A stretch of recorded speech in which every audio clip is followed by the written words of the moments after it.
Hey guys, and welcome to Quality Shot. A much better day for Pakistan, and I'll tell you why. Because finally, Babar Azam, after a long time, gets his sixth Test 100, a really magnificent century as well. Let's break down the day's play. Before I do, please do remember to smash the like button and subscribe to the channel if you haven't done so already. Can Pakistan perform the Great Escape? Can they even potentially win, which would be one of the best wins, I'm not even joking, in Test match cricket, if they pulled it off? I'll tell you what, let's not get too ahead of ourselves. There's a long way to go still, but let's see. Right, here we go. So Australia started 81 for 1 at the start of the day's play. Khawaja and Labuschagne both in. You can see that Khawaja with a 44 not out. Redinker, that will be helpful for him. Labuschagne was actually going at just under a run a ball. And then overnight, came in, struggled a little bit. Shaheen cleaned him up. 44 gone, and Australia said, let's declare. 97 for 2 declaration. There was a lot of, not uproar, but there was a lot of people questioning why they didn't enforce a follow-on for Pakistan rather than batting second. Instead, they batted second for a little bit of time, I guess, gave their bowlers a bit of a rest, and then also said, okay, let's maybe give our bowlers overnight, and then we can bat a little bit, just for a little bit, potentially, and then we'll declare and kind of go heavy for most of the fourth day and then the fifth day as well if we need to. So interesting tactic. Will it come back to bite them? I don't know. But at the time, it didn't seem like a crazy decision whatsoever. Pakistan then came into bat. Now, you can see at the close of play, they still need 314 runs to win. So, look, I mean, they needed over 500 to win, right? So, if they do manage to pull this off, it will be one of the best victories I think I've ever seen, to be perfectly honest with you. But there's a long way to go, and let's not get ahead of ourselves. Also, the run rate that they're going at the moment is not really conducive to a victory, if I'm being perfectly honest with you. Imam Al Haq, after scoring back to back centuries in that first Test match, struggled in the first innings, looked pretty good until he got out for 20 odd. Then only picked up a single here. Look at that, of 18 balls line, getting him LBW. And I think that's something he might need to work on as the days go on. Of course, the spinners will have more purchase and they'll be able to find more rough patches. As a left-hander, with Nathan Lyon being one of the best off spinners, probably just behind Ashwin in the world, he needs to be able to adapt better and understand how he can play the spin going away from his outside edge. So we'll see how he goes there. But LBW, good delivery. And then Green got Azhar Ali LBW as well. Look at that, 6 off 54. So they clearly tried to shut up shop anyway, Pakistan, and tried to just bat long. But a lot of pressure was applied by Australia, and it definitely paid off early doors.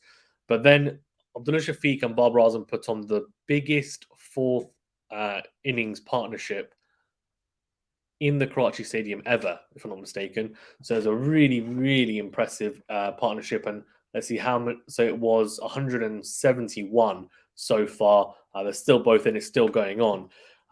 End of the day's play, Shafique ended on, Abdullah Shafique, that is, 71 of 226 balls. He looks really composed, solid defense.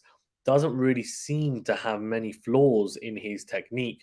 Look really good. And Babar Azam, as I said, 102 of 198, 12 fours as well.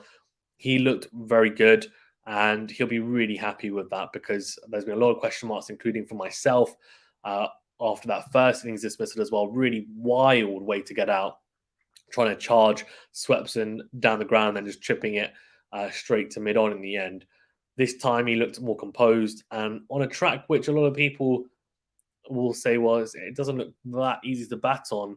I think it was a pretty batsman-friendly pitch, to be perfectly honest with you, and we saw that with Australia in the first and then second innings.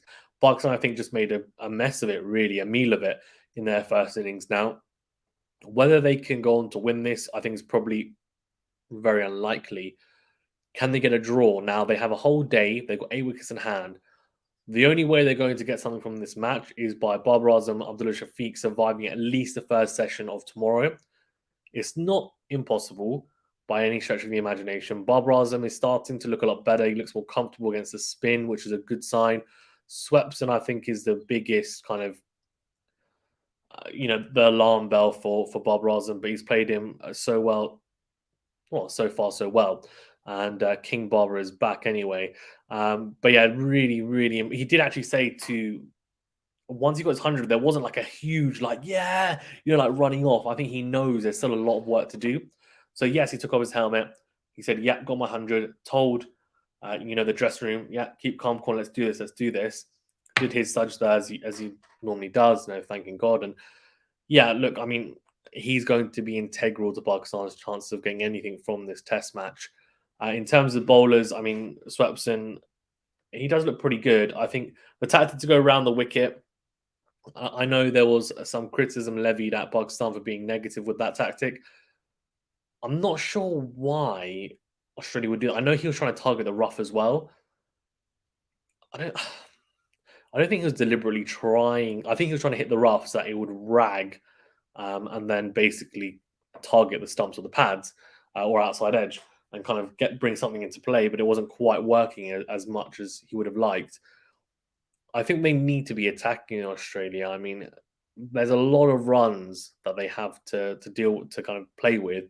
They should just be going like setting them up and then trying to bowl attacking lines and lengths. So I can imagine Cummins will be saying overnight, "Look, guys, it's time for us to step up and really bowl aggressively." Towards the end, they did. Stark and Cummins both were bowling. Well, Cummins especially as well. Bowled a couple of peaches. So let's see how it goes. I don't know. We shall see. We shall see how it goes. But yeah, thank you very much, guys, for tuning in. Do appreciate it. Please remember to smash the like button and subscribe to the channel. Also, let me know, do you think Pakistan will get something from this game? And if you do think they'll get something from this game, do you think it'll be a draw? Could they even get an improbable win? Let me know. And how impressed were you by Babar Azam's century and Abdullah Shafique as well, the youngster? I'm hoping Babar Azam goes big. If he could double up potentially, then you just never know, to be honest with you, because once you get past 100, 120, 130, you do start to accelerate. So if these two stay in, we'll see. I mean, I think let's just see how it goes tomorrow's days play, sorry, even. Sometimes Babar Azam, when he's got a score and then overnight he comes back to bat in a test match, he can be a bit loose. So that first 5 to 10 overs will be crucial. He'll need to be really solid, get himself back into the frame of things, and then go from there. Because sometimes he can switch off and then go, for example, try and drive at one wide and he'll nick off. So hopefully he avoids doing that. Thank you very much, guys. Stay safe and well. Please remember to smash the like button and subscribe to the channel, and also do follow us on Twitter, Facebook, Instagram, and of course, check out our Patreon if you want to contribute to the channel even more as well. Appreciate the support and see you guys soon.